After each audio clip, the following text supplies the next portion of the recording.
No. Okay, Rabotai, welcome. Let us begin Masechet Makkot together.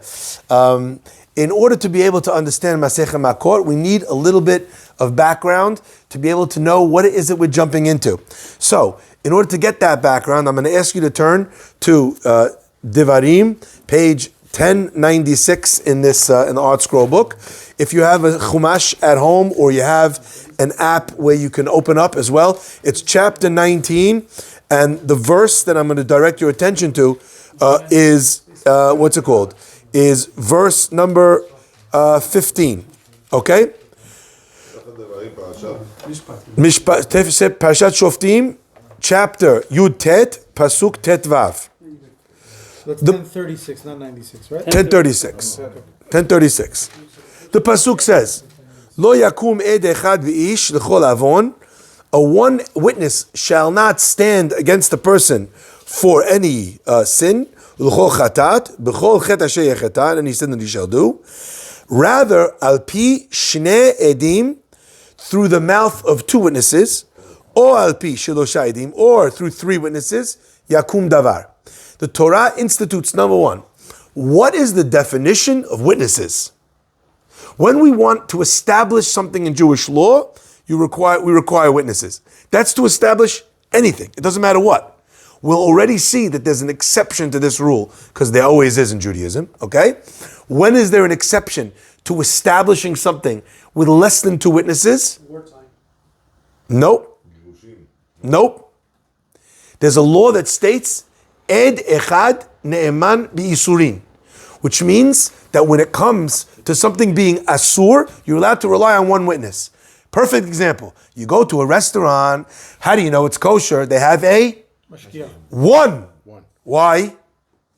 Al pi shnayim edim. The answer is ed echad ne'eman bi'isurin. One person has credence. You're allowed to believe one person when it comes to isurim. Now, there are going to be other cases that are going to fall into that as well, and obviously that's more complicated in the scope of this Masechet. But the first thing we want to talk about is, what are witnesses? Witnesses are two people, or says the Pasuk, or three people. There's no difference between two witnesses or three witnesses. How come at a wedding, when they have 74 rabbis, they only make two witnesses? That's all you need. Because the minimum is also the minimum that can be pasul. If you have three witnesses and one of the three is pasul, how many are pasul? All three. Says the pasuk, through two or through three, indicating that either two or three constitute the concept of witnesses to establish a fact. Two witnesses say he owes him money. He owes him the money. Two witnesses say he paid him back the money. Paying him back the money. That's how you win a court case. Two witnesses, that's enough. Okay? Three witnesses. We also, if we ever want to get to Masechet Sanhedrin, because like Stanley said, we're going to do them all. When we get to Masechet Sanhedrin, we'll already cover how do you cross-examine witnesses to make sure that not only do you have the bare bones minimum of two bodies saying, I saw this, where were you? What side of the street? What color clothes? Okay? We cross-examine the witnesses to make sure that they're telling the truth. But the bodies are two or three, and they accompany each other into one set of witnesses. So if you have three witnesses and one of them is pasul, what happens?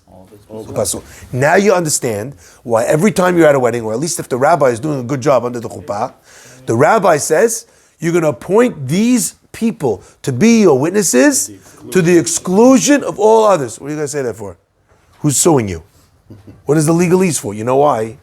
Because what happens if you don't say that? Who witnessed the kiddushin? The rabbis, plus everybody else. 3/4 of the people in the room are related to the chatan and kala. If you're related to someone, are you a kasher or pasul witness? Pasul. And if you're posel, one in a group of witnesses, if it's 2, 10, 1,000, how many of them get pasul? All of them. So what do? We designate 2 to the exclusion of everybody else. Okay? That's the reason why we do that. So that is all in this pasuk. 2 witnesses or 3 witnesses. Now, the rest of the verses that are going to follow are going to inform the whole beginning of our Masechet. Let's take a look at the pasuk. Ki akum ed chamas ba'ish la'anot bo Sarah. when you have, you have a false witness, that he stands up against the person, la'anot bo sara, to speak badly about this guy. ועמדו שני אנשים אשר להם הריב לפני השם, לפני הכהנים והשופטים אשר יהיו בימים ההם. And the two witnesses, who are bearing witness, will stand in front of the court. ודרשו השופטים היטב. And they're going to look at them very carefully, and they're going to try and figure out if they're telling. והנה עד שקר העד, שקר ענה באחיו. Behold, they lied. They told a lie. These witnesses that came forward to say this about this guy, they told a lie. Sheker ana be'achiv. He bore false witness against his brother. Va'asitem lo.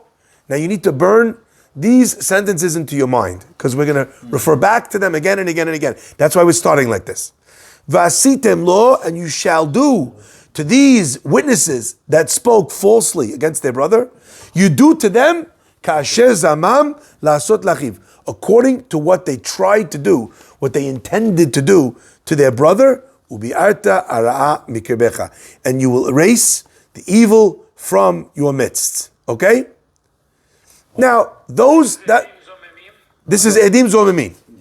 Now, it's very important to understand what that means. Okay, so one more time. Two witnesses indicate something. We're going to take money. We're going to kill people based on two witnesses. We're going to make someone's child a mamzer based on two witnesses. We're going to make a woman a sotah. Everything is two witnesses. That's how anything is established in Jewish law.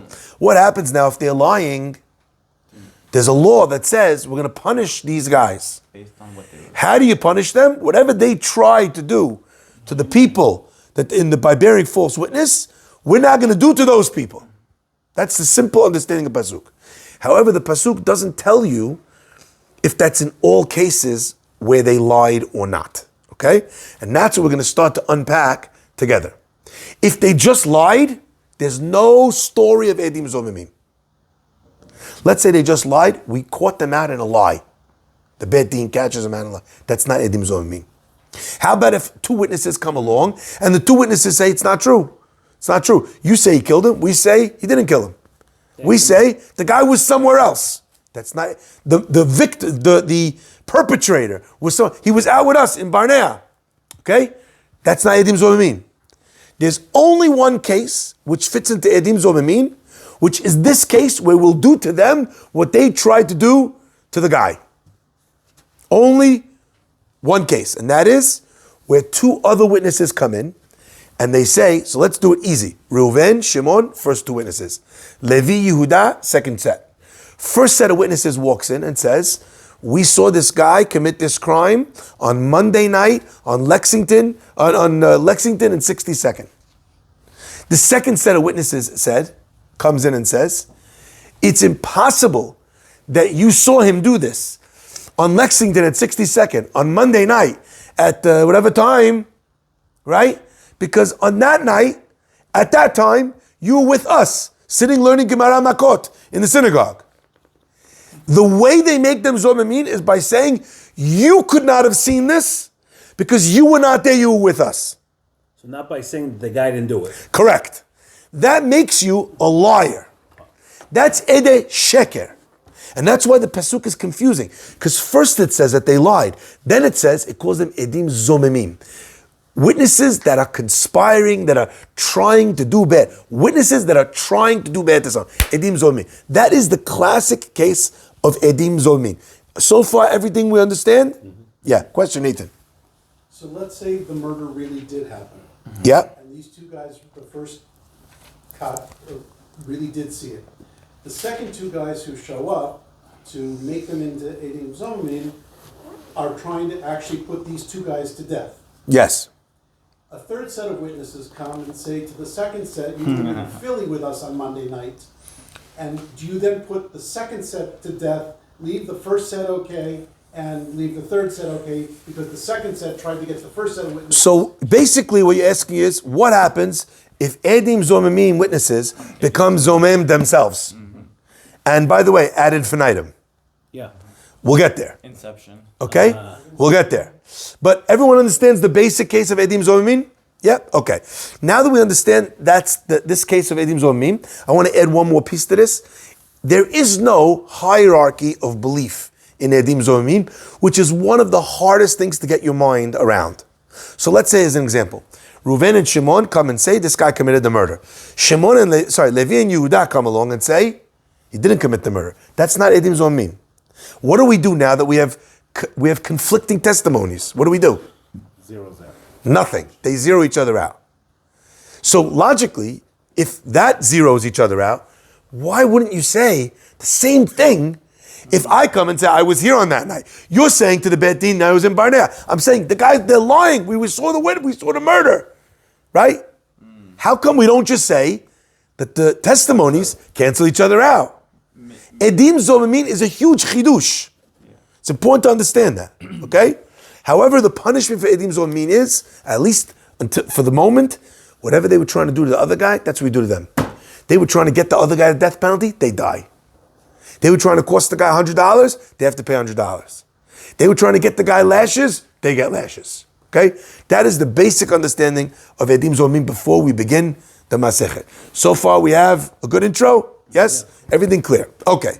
Now that we've got all that in our pocket, let's begin with the Mishnah. The Mishnah says as follows: Ketzad ha'edim na'asim zomimim.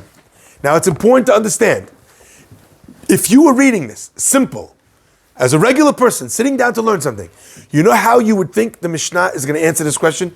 How do witnesses become edim zomimim? You know what you would think? You would think that they would give you the intro I just gave you. This is how witnesses become edim zomim. They say this. The other guy comes and says, it's a lie, you with us on that night at this time. That's what you think the Mishnah is saying. Yeah. That is not what the Mishnah is going to say. Go ahead. I started reading this before, and I went back to the introduction. Okay. I know what they were talking about. Okay. Which only underscores the point that the Mishnah seems to be kind of jumping ahead of its own feet. Mm-hmm. Okay? However, like we said many times before, the way the Gemara was written and the way the Gemara is studied today are two completely different animals. They expected that you already went through the book. And you knew this. Sometimes the Gemara will quote the first half of a pasuk, expecting you to know the second half of the pasuk, and it won't even write it. And the whole proof or the whole question of the Gemara comes from the second part of the pasuk that's not even brought in the Gemara. Okay? So they're expecting you to know the intro I just gave you. So the Gemara is asking, the Mishnah is asking a different question, and this is the question we'll understand from the answer what the question of the Mishnah was. Says the Mishnah, how do witnesses become witnesses that are zomimim? The Gemara says, Me'idim anu be'ish ploni.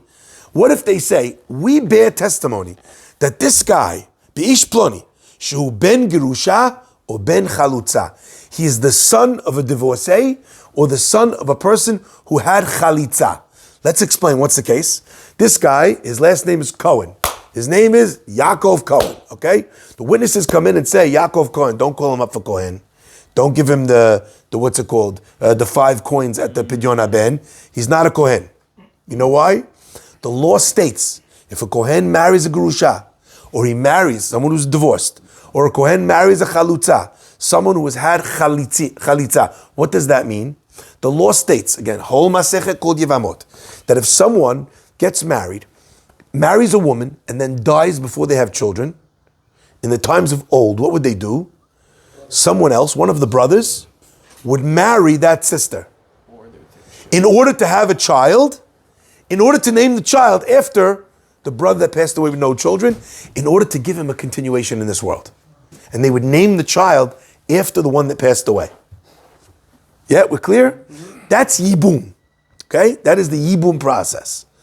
What if the brother, or all the brothers, say, no thank you, not interested? So then they do Chalitza. Again, the process of Chalitza, we're not going to get into. But if you want to see a wild, someone recorded recently, there was a Chalitza maybe last year in Great Neck. Okay? I don't think they did it as smoothly as they could have. I don't think they did it as organized as they could have, but you might get a chance to see something that you'll never see in your entire life. There's a process. She takes off the shoe of that person, okay? She spits in the shoe of this person, all right? It's a whole process. And he says, I have no interest. I'm supposed to be the one that's doing Yibum. I don't want to do it. She does the thing that she does, and then she is Chalutza, and she's allowed to marry someone else. Before she has either Yibum or Chalitza, she can't get remarried. Is that clear? Mm-hmm. All right? So, what happens if a Kohen marries, not a divorcee, because her husband died, but someone who had Chalitza? So it's like a quasi-divorce. The halacha is the children are not Kohanim. Back to our case. Two witnesses come along and they say, Yaakov Cohen, the guy's a sketch. He's not Yaakov Cohen. The son of the man or the son of the women? The son, Chatzi divorced. The son of a Kohen and a divorcee or a half divorcee. Okay. So now their kid. So this kid now is halachically not a Kohen. Okay? On the divorcee side, mideoraita.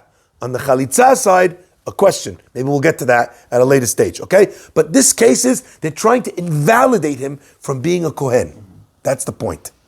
Says the Gemara, what happens in such a case? En omrin, we do not say, Ya'aseh ze ben girusha or ben chalutza. We don't say that the witnesses now become, they get the status of a ben girusha or a ben chalutza. Now, let's set the case in the easiest way to understand. Let's make the case where the witnesses are Kohanim themselves. So they come in and they say, Yaakov Cohen is not a Cohen.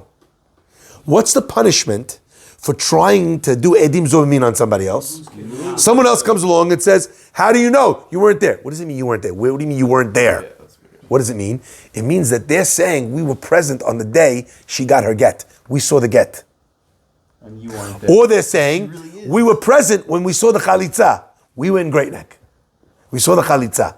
Now the other two witnesses come along and say, you could not possibly have seen that divorce. You could not possibly have seen that chalitza. You were with us. Okay? So they're stating that this guy's not a Kohen. Now, I'm a Kohen now. Maybe I should lose my Kohen status, because that's what I tried to do to him. What if they're Yisrael? Then the Mishnah doesn't make sense. Are you going to make him into a Ben Gerusha? What if the guy's already Yisrael and Ben Gerusha? What are you going to make him? Right? But the Mishnah, at least in the simplest expression, is, do we do that to him? The Mishnah says, no. We don't say he becomes Ben Gerusha or Ben Chalutza Tachtav instead of the one he tried to do it to. Ela loke arba'im. He gets 40 lashes. Okay? Just to be clear, this is not a unique punishment over here. There's a punishment all throughout the Torah. It's called Malkut. Malkut means lashes. They would punish someone in Beit Din for certain mitzvot that he didn't do or certain averot that he committed, okay? There would be a punishment of Malkut. That was called Arba'im. Why is it called Arba'im? We'll get to it, but the maximum amount of Malkut you could give someone is 40. Why? Because after 40 we're nervous, it's going to be too much. So we actually decide, and there's a variable. If someone can't handle up to 40, we're not going to give him up to 40. We give him what we feel like he can handle. Okay? Again, we're not going to cover it for now because it's not our topic. But it's called Lokei Albayim. Sorry? Why wouldn't we call Masechet Malkut? Good question. Because we'll see what the pasuk is for Malkut, and then you'll ask the opposite question. Okay? Fine. So says the Mishnah, Ela Lokei Albayim. He gets a regular punishment, which is Malkut. Me'idim anu, what about another case? What if they say, witnesses, Me'idim anu be'ish ploni, we witness about this person, shehu chayav legalut, he needs to go into galut. What does that mean that they're testifying to? What case makes a person have to go into galut? Not killed someone, manslaughter, but not even manslaughter, specifically accidental manslaughter. And I know that usually manslaughter is accidental, but not in every case is manslaughter accidental. I didn't know that. That's why I differentiated. It has to be a scenario where it's accidental.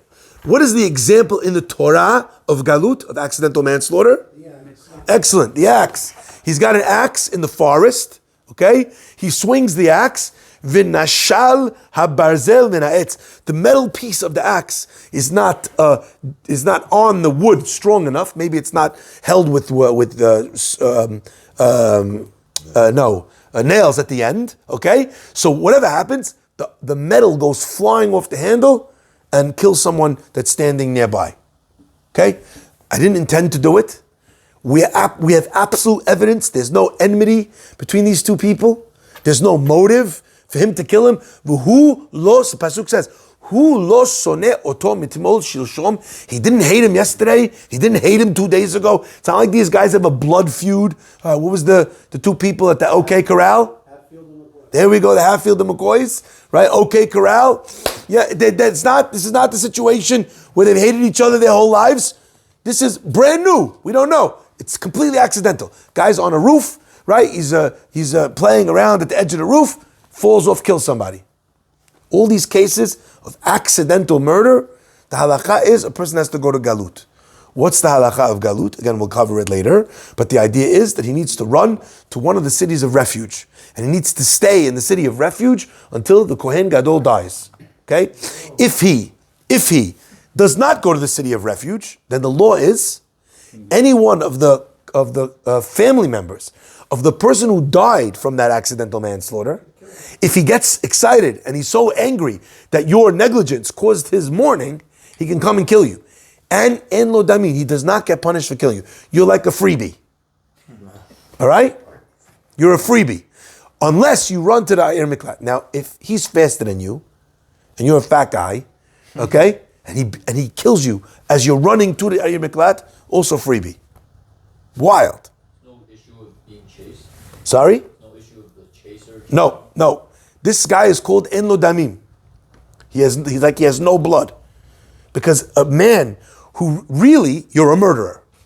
You just murdered with a different tool. You didn't murder with a gun. You murdered with negligence. Okay? So really, you deserve to die. The Torah is saying, because you did it not on purpose, we're going to create an alternate punishment, which, again, if you get there, then, so okay. Now, if the guy leaves the Ir Miklat before the Kohen Gadol dies, same thing, freebie. Okay? Wild is just a little tidbit of information. If the guy's in the Ir Miklat, so the mother of the Kohen Gadol would bake cookies every day and bring him to all the accidental murderers living in the cities and Levim. Why? So they would not pray that a son should die. What's the obvious question? Would you stay in jail for good enough cookies? They should still pray. What, they're not going to pray for the Kohen Gadol to die so that they could go free, go home again, just because she's making them cookies? It's worth a try. Huh? Get their own cookies. Go home. Sorry? They can't go home. No, if they pray and he dies, they could go home. She's going to give them cookies, they're not going to pray. They're going to stay in jail for cookies? I read something that blew my mind. Okay. It's not that when she gives them cookies, they're not going to pray. They're still going to pray. But because the mother of the Kohen Gadol gave them cookies, they feel a little bit aib. They won't pray with 100% kavanah, 100% intent. That 2% of your prayer, not 100% of you, is already enough for the prayer not to be effective. When a person prays, they got to pray with everything. So what did it take for her to knock him off the pedestal? Just a couple of cookies. All right? Let's carry on. Says the Mishnah. So what happens if they witness, that means that these two witnesses witnessed, or they claim they witnessed, the accidental murder. Remember, that accidental murder has to come with some form of liability. Like as an example, let's say I'm working on my roof. All of a sudden, an unexpected typhoon comes, blows me all the way to Times Square. Unfortunately, I don't fall on top of a pro-Palestinian supporter. I fall on top of a regular innocent guy. If it's not my fault, then there's no concept of galut. I've done nothing. What we're talking about here is where it was negligence. So as an example, you're going to swing an axe. Make sure you check the axe. I must say, in all full disclosure, one time in my life, I almost murdered somebody.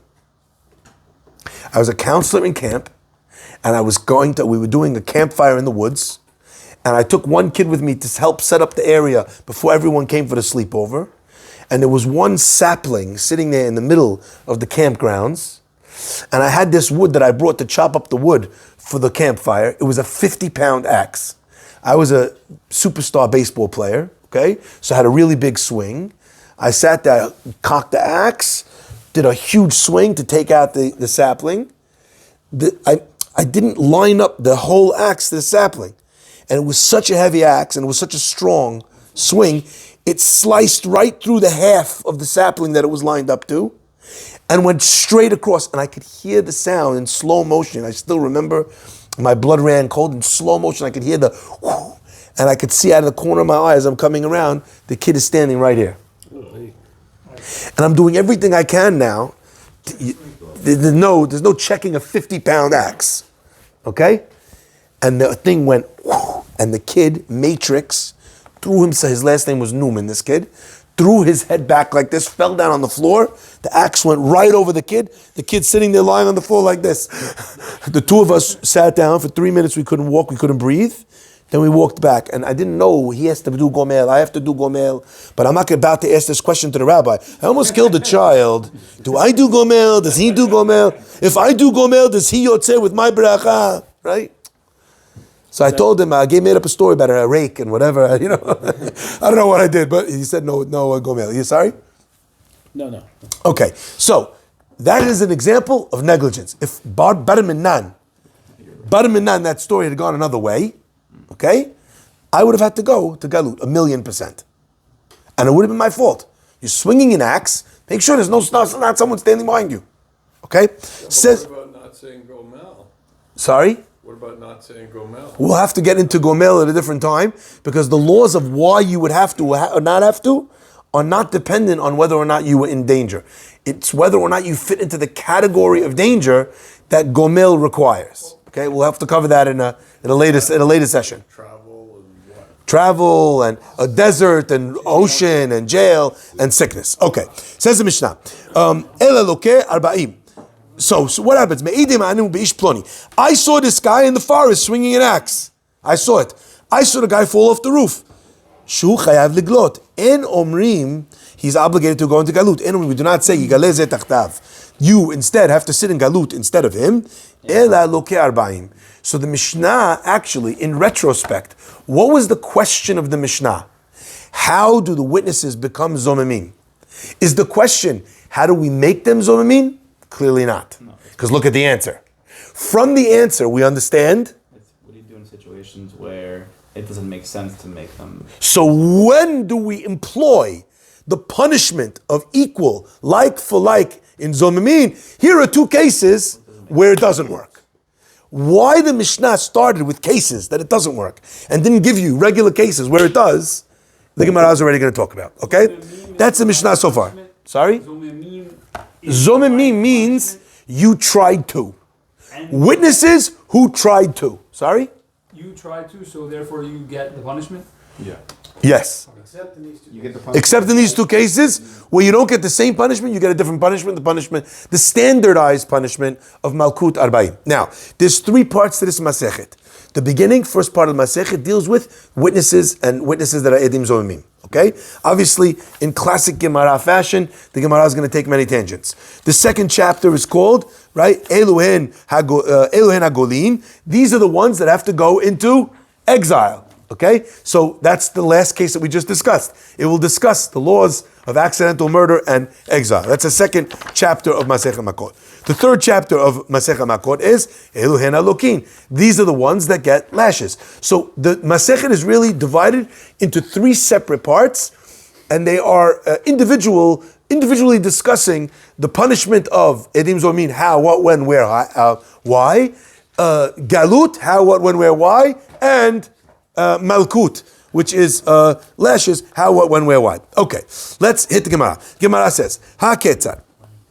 I don't understand. You started by saying, what is the case of Edim Zomimim? And then you went ahead and told me, what is the case of no Edim Zomimim? It should have said, Ha-ketzad en Edim nasim zomimim b'ayile. Ve'od, also, midekatani lekaman, later on, the Mishnah says, Aval amru lahem, but if they said to them, He'ach atem me'idim, how could you bear witness? Shari be'oto hayom, atem ha'item imanu b'makom ploni, that when the witnesses, if later on in the Mishnah, it says that, how could you have borne witness on that day, at that time, you were with us in another place? Hare elu zomimim. These are zomimim. Michlal, that teaches us the elu en zomimim. Right? That teaches us that the others are not zomimim. So what are we actually saying over here? What we're actually saying over here is, if the Mishnah is about to tell you how you become Edim Zomimim, so we already now just learned how the process works. So why would you now tell me the flip side should also tell me how we are not becoming Edim Zomimim? Again, how you do not make Edim Zomimim. The Gemara answers, Tana Hatam Kai. Call it the Mishnah, the Tana. In our Mishnah, what is he going back to? He's referring back to the Mishnah that came before us. Remember, in the order of the Gemara, the Gemariyot, the Gemarot were taught, so to speak, in a seder. So first, what came before this Masechet?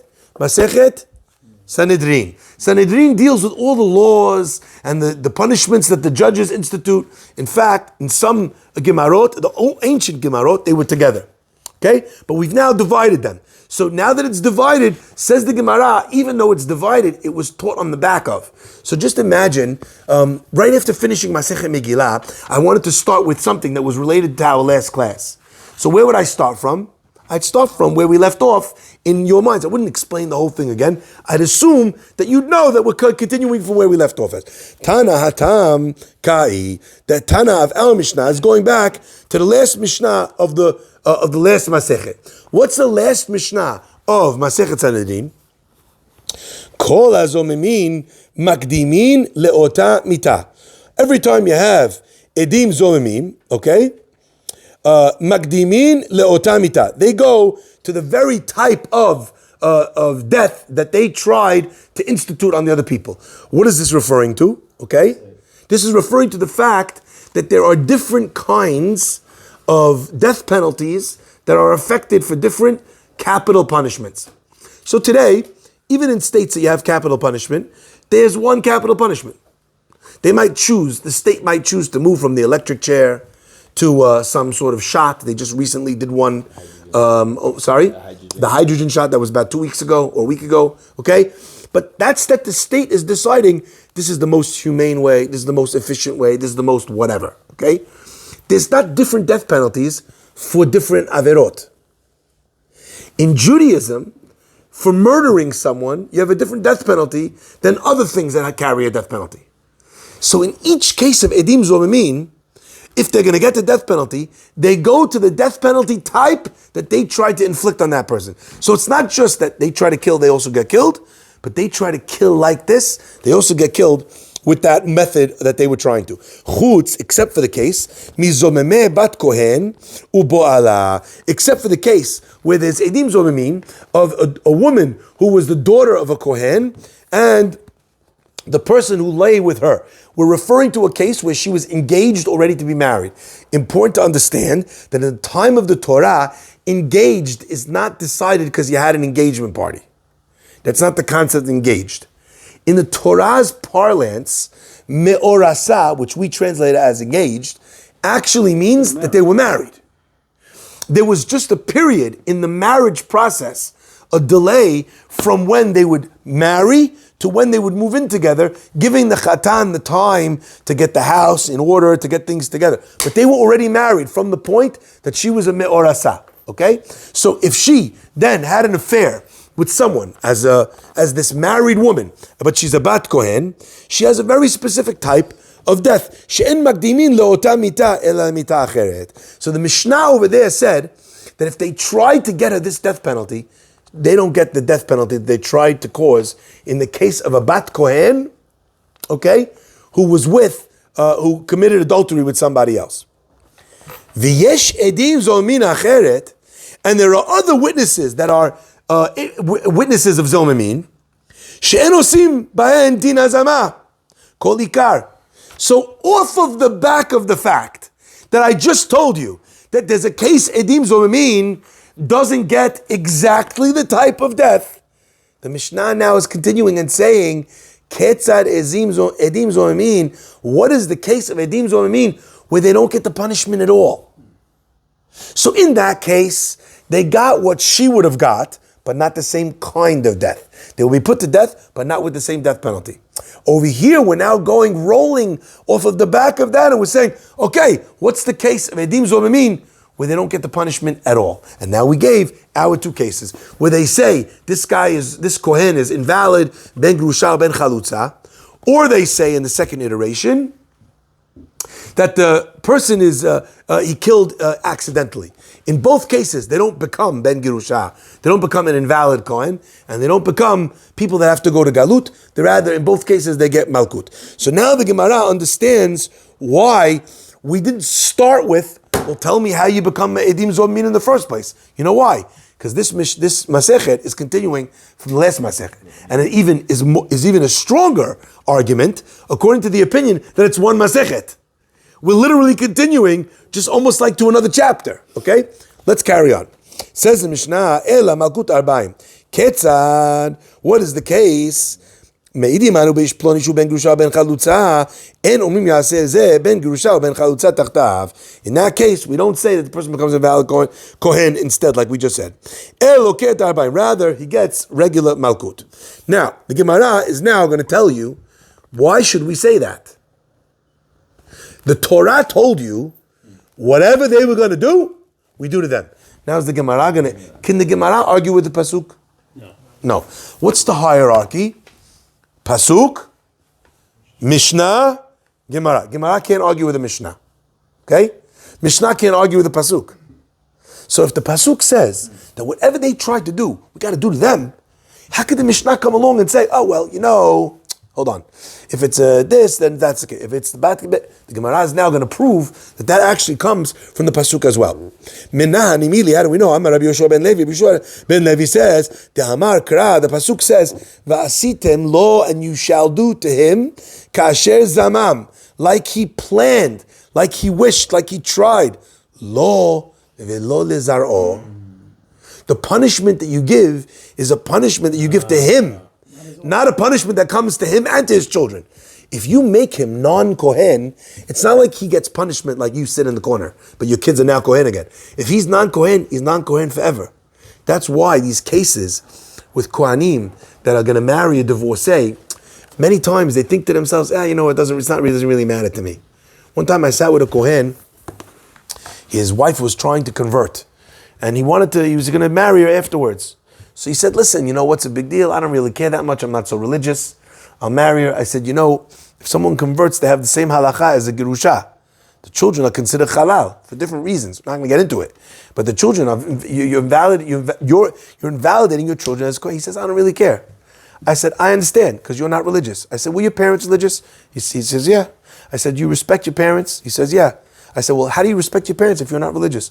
He says, look, they made a choice. It's great for them. And I made a choice, and it's great for me.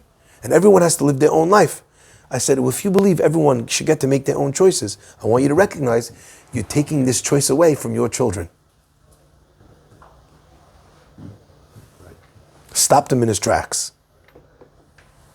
Stopped him in his tracks. Not because he didn't love her, but because he thought that the only thing he needed to satisfy was his own need, was his own question. Didn't realize that this is something that's going to affect his children forever and ever and ever and ever and ever. Okay? Says the Pasuk. So therefore, Resh Lakish, Rabbi Shua ben Levi says in the name of Resh Lakish, that what are we learning it from? From the exact Pasuk. It says, Lo anat, velo lezaro. Gemara says, V'lifselu lidideh, velo lifsele lezare. Let's give him a punishment. Let him sit time out. It will only be on him. The Gemara says, Ba'inan kasher zamam la'asot. The Pasuk says, do to him what he was trying to do to them. Was he trying to make the other guy sit out for one generation? No. So if you're going to give him this punishment, then it's still not going to be what he tried to do to the other guy. So you understand, the Gemara creates an impasse. It's not lo ulizaro if you give it to him and his children. It's not the same as what he tried to do if you do it just to him. So therefore, we're stuck. We can't give him that punishment based on the Pasuk itself. Clear? So it's not the Mishnah that's bringing this. The Mishnah already saw it in the language of the Pasuk itself. Back to the concept, don't judge the children for the father's bad doings. Lo yumtu banim alavot. Correct. Now, by the way, you don't need to come on to that. Why? Because here, the nature of the Pasuk's prescribed punishment already removes the children from it. Not because it's not their fault, not because you don't punish them, but because the Pasuk says that we're going to punish you for what you try to do. It doesn't say we're going to punish you and your children for what you tried to do. I always had this question, and maybe we'll get to the answer. What's the obvious question? I said earlier that if Edim Zomim come along and say, this guy killed somebody else, what do? What do we get? We kill him. Because the punishment for killing is the death penalty. He was trying to get, you just killed his children. Isn't that affecting his children even more than this? No. Why? He has no children. No children. So you just killed them. That means that you affected his potential children. But he has no children. You'll never have now. But you will never have. But he doesn't have children. Right now he doesn't have children either. How do you know? Let's say the guy has no children. Okay. Oh, but here he can. Right? So in other words, if the answer is that, what do you mean? It's only potential children. Then that would be good answer if we would only not do it in potential children. But if he has actual children, you're not going to do it. If he doesn't have actual children, let's give him the punishment, and we don't do that. So what's the answer? We'll get to the answer. But I want you to see. I want you to see that just because the pasuk says lo lezaro, don't you say lo lezaro? Okay, fine, yeah. But what do you mean? If lo lezaro, it's not working when you're killing the guy, you're affecting his children. Also over here. Okay, we'll come back. What if the Kohen has an existing child? What if the Kohen has an existing child? Explain. He's He disqualified. has a kid that's alive because That's a different case. No, he's disqualified. Which Kohen has a different child? the Kohen that bears a false witness. Yeah, okay. The Edim Zomimim. He's got children. So that's what we said. In that case, the pasuk says, "Law for him he gets punished, but not him and his children." So he gets 40 lashes. Why? Because if you made him an invalid Kohen, okay, you'd be making future generations an invalid Kohen. And his Just already because existing I'm his kids, though. son and he becomes an invalid Kohen, I don't keep my Kohanut. No, Because if he would have children after this, After. So again, But that's like so that goes back to Morris's point. In other words, we're not the Gemara does not differentiate whether he already had kids or if he didn't have kids yet. Okay? The Gemara just says, since this is going to affect his children from this point on, okay, therefore we can't do it to him. Because that's not what the Torah said the punishment was. But I think it does affect your kids already. Okay, so if you're Cohen and somebody comes to you and they say, "Oh, you're a Ben Grusha," then your kid, they'll say, "Oh, he's not a Cohen," and his kid he already has is also not a Cohen. No. He's asking that. Let's say this guy he's indicating that this child is from Ben Grusha. It's not going to take other children that he has from another woman and make them into a non-Kohen. So he's saying it's not punishing all of his children. That's true, but we're looking at it that the form of punishment is a punishment which will affect him and future generations if he has them after this. So again, you guys got the pincer, we got the little wishbone over here. Either you're going to come up against the law, him and not his children problem. So you know what? We can't make him not to be a Kohen. What's the answer? Okay, fine. So you know what? We'll do a one-timer. We'll create this new thing where only he gets pasul. The Gemara says you can't do that because that's not what he was trying to do to the other guy. He was trying to make the other guy pasul forever. And therefore, it would not be synonymous. Let's continue. Gemara now is going to ask if there's another way of seeing this. Bar Pada Amar. By the way, I always love finding interesting names in the Gemara that you never heard in your life. We just came across one in Megillah. So close. Parnach. Excellent. Never heard that name in my life. Here's another one. You ever heard of a guy called Pada? Right? Closest thing I know is Paddington Bear. Okay? But Bar Pada is a name. Okay? Bar Pada Amar, the son of Pada used to say, Kal v'chomer. You know how we learn it from the Chumash? We learn it from a Kal v'chomer. So not everybody here, I'm going to assume knows what a Kal v'chomer is. I'll give you a very simple example. Let's say a guy who makes $50,000 a year could afford a Prius. So if I tell you that someone else makes $100,000 a year, and I ask you, could he afford a Prius? What would your answer be? Yes. Obviously. Kal v'chomer means if something which is light, I know, has this possibility, okay? Something which is heavy or more, obviously, also has that possibility. Okay, is that clear? If you get the death penalty for killing one person, you obviously get the death penalty for killing two people. Okay? So, that's what a Kal v'chomer is. So Bar Pada says, we learn out this law that when you invalidate the Kohen by saying that he's the son of a grusha or the son of a chalutza, that he does not become invalid himself, but rather he gets lashes. Where do we learn that from? From a kal vachomer, which means, like I said, this idea of light and heavy. Uma ha-mechalel, just like ha-mechalel eno mitchalel. Let's say, okay, a kohen, right? And let's say a kohen marries a woman, and this woman, the marriage that he has with this woman would cause his children to become invalid kohanim.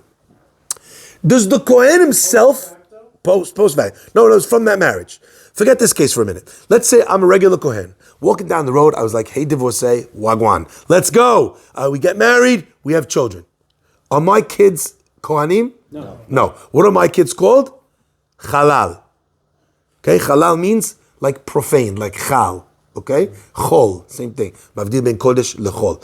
So halal, the child is mundane. He's a regular as the halacha. Yes, as a Yisrael. Okay, we have cases. We have people like that in the community. Okay, very religious people. They're not responsible for their parents' decisions. Okay, the halacha is they're Yisrael. Right now, so let's say I'm a kohen. I marry a divorcee. I have a kid. My kid is a halal. What am I? Kohen.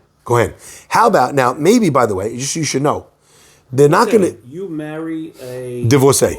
You're not invalidated as your No. kanut? No. I think your kanut goes away. No. For the kids, it goes away. I never. Now, hold on. While I'm married to this woman, they're not going to give me aliyah as a kohen. Why? While I'm married to her, Why? because you're perpetuating that which makes a halal. Okay. Now, one second. Let's say, yeah, absolutely, we have this case. Quite a few that I'm aware of. What happens now that the person decides, you know something? I'm getting divorced from this wife, change my ways, I'm going to marry a kosher woman, or I'm going to stay single. Halacha is if he does this tshuva, he separates from her, he's a kohen again, he gets his aliyah as a kohen. But the kids know. Kids know. Why? Because the kids are what they are. He is pasul by association. The fact that he's having relations with someone doesn't render him a non-kohen. Okay? Did you say before that if a kohen marries a convert, that's the same as a gerusha? Kohen, yeah, as gerusha, yes. Really? Yes. Why? Complicated. The short answer is that in someone who's not Jewish, the halacha is that we do not assume that they were held, since they're not held to any standard of marriages, because the laws of adultery that apply to a Jew don't necessarily apply the same way to a non-Jew. So we have to assume in every case that the person was with someone already. That renders them, gives them a halachic status of a zonah. It's wild. Okay? So now, one second, hold on. It doesn't mean, by the way, and it might be that she actually is a virgin. But it doesn't matter what she is. The halachic status of a non-Jew vis-a-vis being a betula is that it's a status of non. Why? Because there's no way to know. So therefore they're always rendered that. Now that they become a ger, halacha is that they're considered as if they were already with someone, and therefore she can't marry a kohen. So if a kohen marries a non-virgin, not a problem. why? Because there's a difference between a non-virgin, right? Let's say you were married and then you got divorced. That's not a non-virgin. That's a person. That's a person who had permissible. Single girl. That's a person who had permissible relations. I'm not talking about that. 1 minute. Did you hear that? Yeah. If you did not have permissible relations, it's different status than a non-virgin. Zonah is a person who's sleeping around, not a person who doesn't have virginity. Those are not the same thing. A kohen is allowed to marry a non-betula. The only kohen that cannot marry anyone but a betula is a kohen gadol. Interesting. Okay? So a regular kohen has no problem. By the way, a kohen's allowed to marry someone whose husband died. Because the problem is not marrying someone who was once married. The problem is that with regards to the gerusha, a kohen can't be with. Okay? Now, wait, let's just finish this because as we've already, I just want to finish this last point. Please. So the Gemara says, Bar Pada teaches us, he says as follows. We learn this from a Kal V'chomer, and we'll end with this. If the kohen himself marries someone who will make children that are disqualified, that doesn't disqualify him, Haba lechalel velo chilel eno din shelo yitchalel. Someone who's coming, someone who's attempting to disqualify someone, right? How could that be that renders them disqualified? In other words, If they didn't disqualify? in other words, if I actually made someone disqualified, I don't get disqualified, i.e. a Kohen. If I try to make someone disqualified, obviously I'm not going to come disqualified. Do you hear the Kal V'chomer? The Kohen that physically made a disqualified Kohen does not become himself a disqualified Kohen. How are you going to then tell me that if as a witness I attempted to disqualify someone as a Kohen, that I'm going to become a disqualified Kohen? Fascinating. The logic is, by the way, very weird logic. Because in what way are these two cases compared? One is physically making a child, right, that's disqualified. One way is this weird mechanism in the Torah that we confer upon you the punishment that you were trying to do. We're not saying that you get disqualified because you did something, because you made something. We're saying we're punishing you with disqualification. So the Kal V'chomer is a little bit difficult to understand. Nevertheless, that is the Kal V'chomer of the Gemara. The Gemara says, Matkif la Ravina. You know what? Should we leave this here? Yeah. Let's leave it here. We'll continue from next week. Baruch Adonai le'olam, amen v'amen. Just one word of the wise to our new attendees. The most difficult Gemara class you sit in is the first Gemara class. If you feel like you're lost and you have no idea what's going on, I promise you it gets better. You just need to learn the rhythm of the question answers of the Gemara. Stick with it. You'll see 3, 4, 5 sessions. You'll be in another place. You know what this is like? It's like learning a new language. In the beginning, you don't understand anything.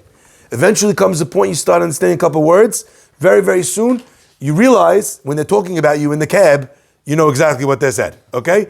And the point that I make again and again and again is that we were sitting at that table and almost everyone was new to Gemara, okay? And no one knew what was flying. 1, 2, 3, 4. And then the day came where I think it was Rafi Hasbani. Rafi Hasbani said, Rabbi, I don't understand. And he asked the question. And that question was the Gemara's next question.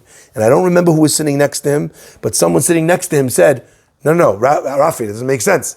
And they answered his question. And that was the Gemara's answer to the Gemara's question.